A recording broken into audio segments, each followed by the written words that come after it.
What's going on, guys? Brother Russia here, back with another video on Dragon Ball Z Dokkan Battle. And today we're going to be taking on the burst mode for the full power Frieza here, the evil emperor of the universe. So got everything ready to go for us as usual. Obviously I'll go through here, show you guys what I chose, show you the team that I use, and then we're going to hop right in. So we are going to be doing powerful comeback. We're going to do it with tech and int types. I think this will be fairly easy with both of these typings right here. Honestly, I think any of the three typings would actually be really good here. But this is the two typings we're going to go with. We're going to go down to enemy can't be stunned, can't have attack or defense reduced. They can reduce damage received by AGL types since we're not bringing them. Enemy's attack is raised by 200% and defense is raised by 200%, so we added that. Enemy can reduce damage received by 15%. We scroll down here a little bit. We're going to raise the enemy's attack by 150%. We're going to raise his defense by 400%.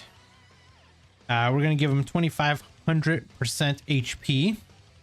Anything that we do under 100,000 is going to go straight to 0. We're going to receive 7% of max HP as damage if we pick a key type that's opposite of what our effect is. And then no support items or support memories. So we've got the team ready to go here, right here. So this is the team that we're going to bring. Let me actually bring a Vegeta friend.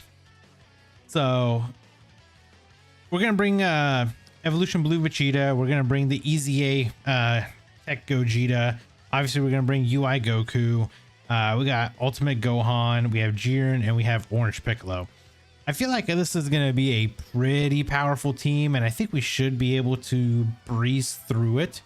I think probably the most difficult portion of this is going to be the fact that he's just going to have so much HP. I think that's going to be literally like the only factor, is just how much HP we gave him, because we really did give him a lot. I mean, 2500% HP is a lot of HP. But we're gonna hop in here. We're gonna see what we can do. I mean, I think personally, this team that I built, I think is gonna be way too powerful for this. But obviously we're gonna find out. We're gonna test these things out. We're gonna see how difficult or how easy this is going to be. Now, the biggest thing is I mean, we have a lot of tech units on here, but it's for a good reason. Once we get to like the final phase where he's in his AGL form, the tech types are going to take over and do all the damage. Yeah, so we can see he's got a lot of health, obviously, because we're doing crits and his health barely moved. You know what? I think the tech types will probably do a little bit more. I think it's just the fact that Vegeta is type disadvantage. Plus we gave him so much more defense, because we can't forget that we gave him an extra 200% attack and defense as well. I mean, usually if I can like avoid doing that, I will, but this one just happened to be one of those where we just had to do it. So it's fine, honestly. I think we'll be okay regardless. But yeah, that's kind of why we did what we did. Yeah, I don't think he's gonna really damage us or anything like that, so I think we'll be pretty good for the most part. Let's give you all of that. You're gonna do a good amount of damage with that. And then Jiren, I feel like Jiren can do some pretty good damage. The only problem with Jiren is going to be who he links with. Because honestly, unless he's linking with one of the Universe Survival Saga units, I don't think he's going to be as good as I would want him to be. But, I mean, he's still serving his purpose here.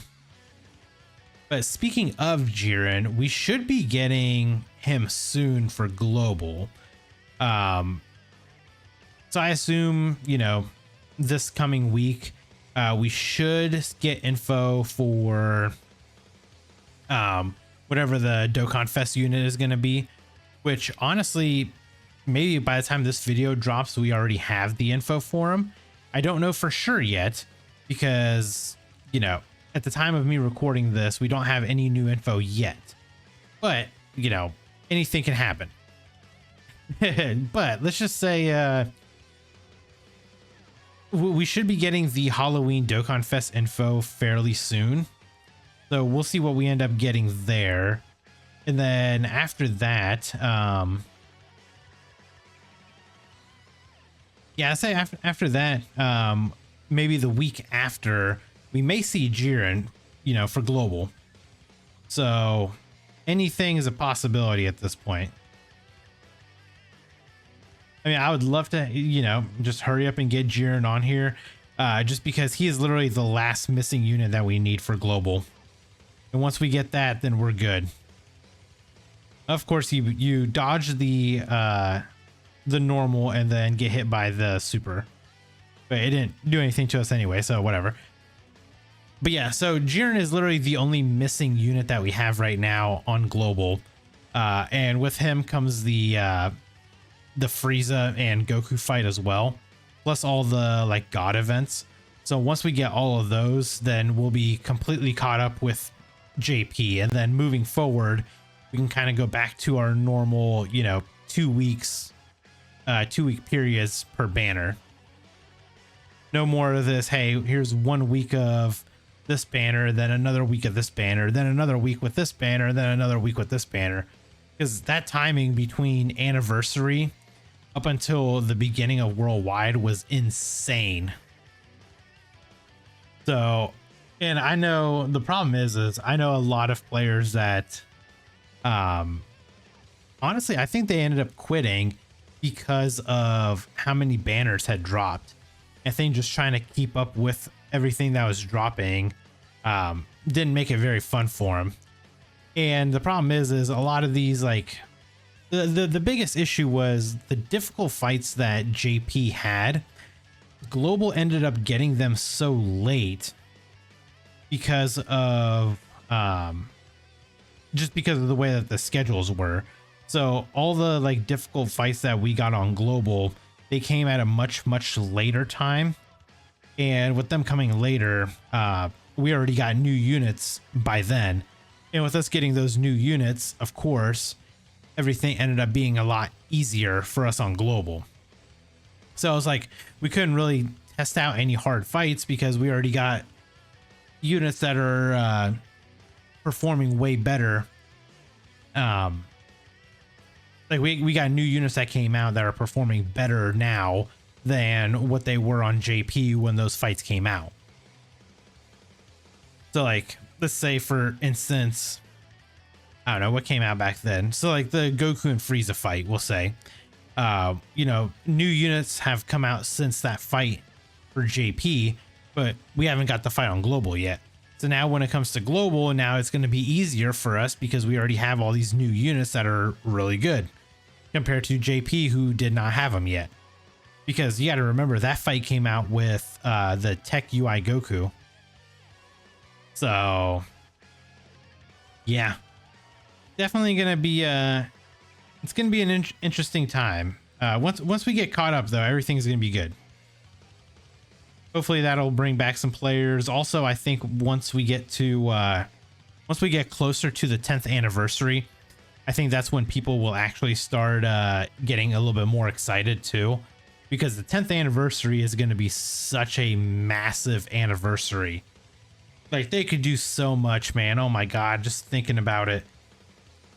If they make it fusion themed, think of all the possibilities. I mean, we got Int Super Saiyan 4 Gogeta, he could easy A. STR Super Gogeta can get his super easy A. AGL Super Vegito can get his super easy A. I mean, we obviously already know that the 7th year anniversary units, they're going to get their easy A's. So it's like, there's so much that's going to happen during the 10th anniversary.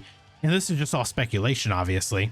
But once we get into, once we get closer and closer and we kind of figure out like what the theme is, then we can start a theory crafting of like, oh, maybe this is going to happen. Oh, maybe this EZA will happen.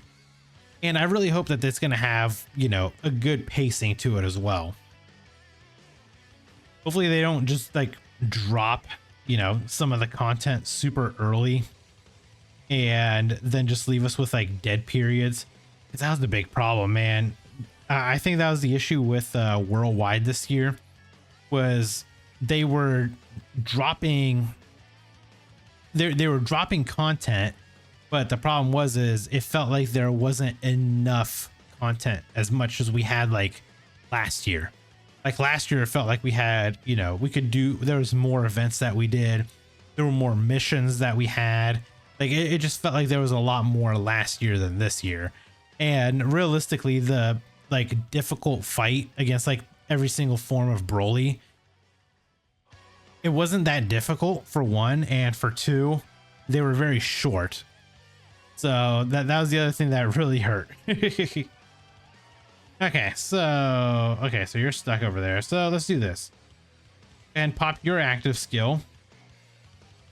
Now we're just gonna go to town on FRIEZA right here. Okay, Piccolo, we're not gonna transform you. I don't want to transform Piccolo for sure. We'll do that. I'll give you that, and I'll give you that. Also, to this day, I still think the costume change mechanic is probably one of the dumbest mechanics we ever got. Like, for the, you know, like, for instance, this Vegeta, like, what did it actually do? Other than him being, like, in his armor to not being in armor. So, yeah, I mean, this Frieza is attacking a lot in the middle, too. So this UI Goku's one, gonna do good damage, and then two, he's gonna dodge and counter every single hit against Frieza. And I think it's what, like 4 attacks there, maybe 5. So counter, and yeah, we're gonna have about 5 million counters right here. Ooh, 12 million damage. Yeah, this is over.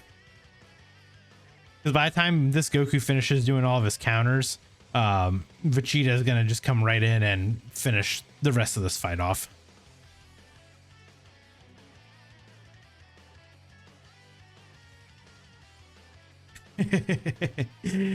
Yeah, this was actually perfect timing of just saving that until this point. Oh yeah, then we got a 28 million attack stat right here. Yeah, this is over. This burst mode was super easy. Let's go. There we go. Nice, easy. We took no damage at all. Like, I tried to make the burst modes as easy as possible, especially for, you know, like some players that may actually struggle with burst mode. But I do try to help you guys out as much as possible. So, let's do this. So we're obviously gonna have to go back in here. Burst mode missions, 20 missions. Of course, we got almost all of them done, except we just got to do this one more time. But we have to beat it with Dragon Ball Seekers. So we'll just do this. Who's the best Dragon Ball Seekers leader? Pan? Right? Yeah, we'll just run Pan. And let's just do a GT hero team, I guess. I mean, this doesn't really matter. This is gonna just like fly through here. Actually, yeah, never mind. This is not even like enough units to really run a good GT hero team on here. Who else do you lead? Bond of Friendship. Okay. So Bond of Friendship, and yeah, even here, like, good lord, the options that we have are just not optioning very well. I guess it legitimately really doesn't matter, because we're just gonna run this on auto anyway.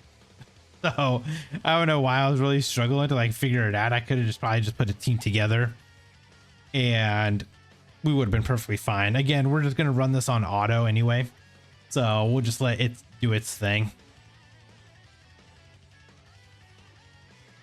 But yeah, we got another burst mode in the books. Another one that was, you know, fairly easy, I would say. And hopefully you guys didn't really struggle too much with this one. I guess definitely let me know what category you guys ended up going with to get your 6,000 points. Or did you, you know, run like, did you guys run both categories as 6,000 apiece? And also let me know what kind of points you guys ended up getting. Usually for me, I just get like these 6,000 points right here and then just call it a day. I know like I've got some friends that actually go for like higher. They try to like max out as much as possible, but they're doing these runs for like legitimately like 2 hours maybe, just because of how much like defense they have, how much HP they have, like all the crazy things. Like you literally are running these for like 2 hours and then just one wrong mess up and you're done. And you know what? Unfortunately, I just do not have the time to invest like that to do a 2-hour run for, you know, max points or whatever the case may be that they're going for. So I will take my 6,000 points that I'm going to get. It's going to give me the same amount of burst coins that I want. And those burst coins are going to help me get the orbs that I need, so I can continue raising my hidden potential node numbers. That's all I really care about. I know a lot of people love, you know, power level boosting and trying to get that to get as high as you can. I don't. I'm not a fan of link leveling or anything like that. So we get the new units, you know, I use the skill or balls and then like the keys that I have, and just kind of, you know, I've got a nice little system together that I do that helps me just get through all of them. And then the new units, I'll always get to link level 10 as fast as possible, and, you know, get the showcases out for them and stuff like that. Just the same thing like I did with Roshi and with Bulma. You know, I just got her to link level 10 as well, and now I don't really have to worry about them. So then it's on to the next unit. But all right, there we go. There's all the missions completed. Let's go ahead and grab all those, and boom, 9 stones, Zenny statues, meat items, and 400 burst coins, just like we love it. So there you guys go. Hopefully you guys enjoyed this video. Hopefully I was able to help you guys out as well if you were struggling with this burst mode. But as again, like I said again, if you guys enjoyed this video, hit that like button, and if you guys are new here, make sure you guys are subscribed as well, and I'll catch you guys in the next video. Bye guys. Brother Russia, the whale of whales, rainbow everything, buying all the sales. In Dokkan battle, I reign supreme. 10K stones, it's not a dream.